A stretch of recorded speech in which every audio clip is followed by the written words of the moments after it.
Omene wase so wajebre na wo hwe Omene Bour TV. Edon yi mu no yawadafo omusu ene omoban ene yehwe eho enkomo. Yebesan aka omo kala omo sha ema omo triman kwansem. Abrabo mu nso no kala osha emma ne triman kwansem so yebehwe eho enkomo. Omo su a meka enika ne de omo susu a omo dan na di a enya nika yebehwe ho enkomo e episode yi so. Yawadafo nso no omo danso enu nti yana nanom no omo egu nsa ose asase ya jensa asetena mu no yawadafo danso won yema bebree ho on this episode obete yema bebree tweme me ba isi a me ba e ba twe ho enkomo bedasi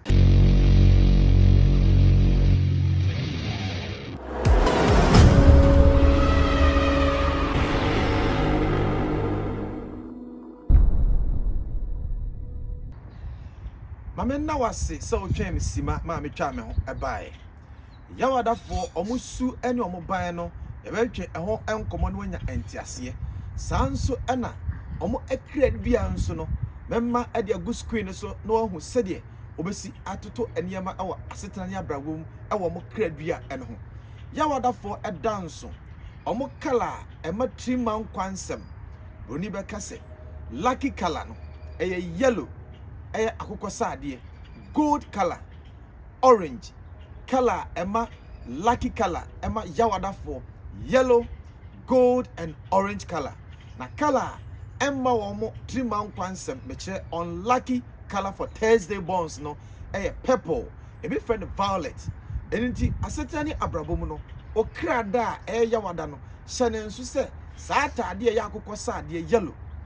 orange and a gold and a golden color no so no o sha etaboa o ko interviews ta hye sa atale ni bi sanso ana abrabo mu udidwa ana o kampo obetima apenti ana wa spray ehon kama o container o dididwa ana se ade bia eye wode a eye yawada no hyele nso se obeye ne saa abrabo mu no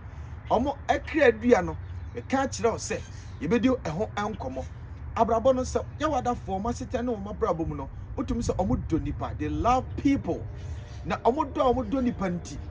utum se omo ya adoya omo enwene ho kra esan se afirakomam ena omo eyesa adoya no ede ma afoforo yawadafo esu ni se ono netimi bua nkrofo na ono ankasa epemoa no kra onya boafo enu nti omo ta di yaw pa abrabo mu no yawda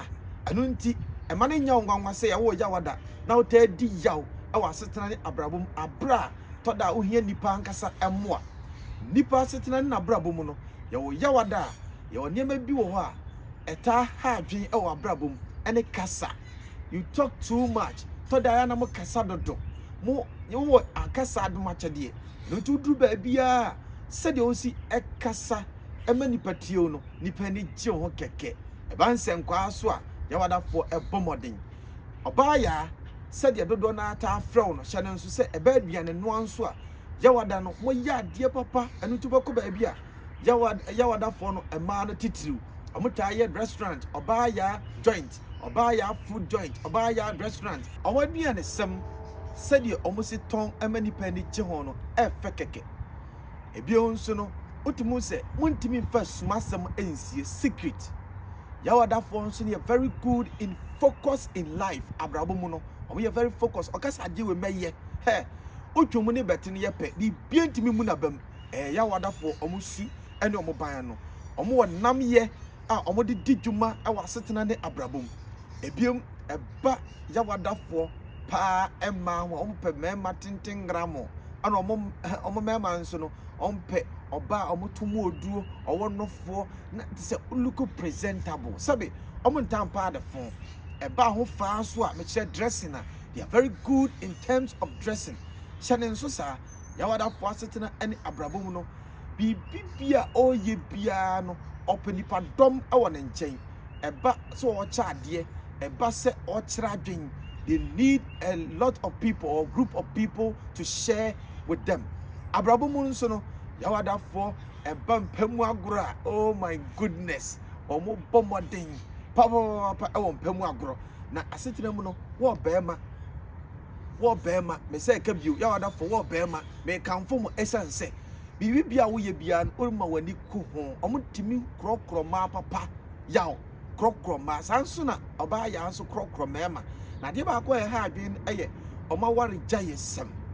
anamon bia omo tu bia no omo tinta anye e wo mo first marriage eti hye ne nso sa ne sia no kwan obewura ware ma to bo ase esan se mo wura ware mu a mo de makoma nyina na ewuram mo nta hwe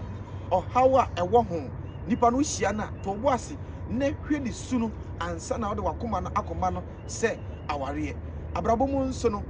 omo kra dua me hye wo ho bo no kwasem ne se be de beto screen so no wo de hwe ha eye bese omo kra dua ne ye bese woduru bese bia no ho a mesre wadaroma sensuo fagu bese bia na ase kasa se me ya ana me yaw awrade se de misu ene me banie papa wadaroma me nipa ene mani so ade hunu enie se de me de nsuo ma besin awrade mama brabo no enko from na ene so ade hunu no entimi wie peye o mama brabo taaye no wo krada na betimi aboa papa yawada fo omusu ene omoban ena meka wasem na omo kradua ya da screen so mesro wadaroma ta akopɛ baabi a besi esan sɛ besi edua no ne pɛ na ha ɛho ɔden eti hyɛ ne nso ɛsa abrabɔ no yawadafo esu ɛna mabɔ ntɔfa kakra ɛde amawo hyɛ ne nso na share video no ma obi bia yɛwo no yawada ɛyɛ ɔbaa ya ne yaw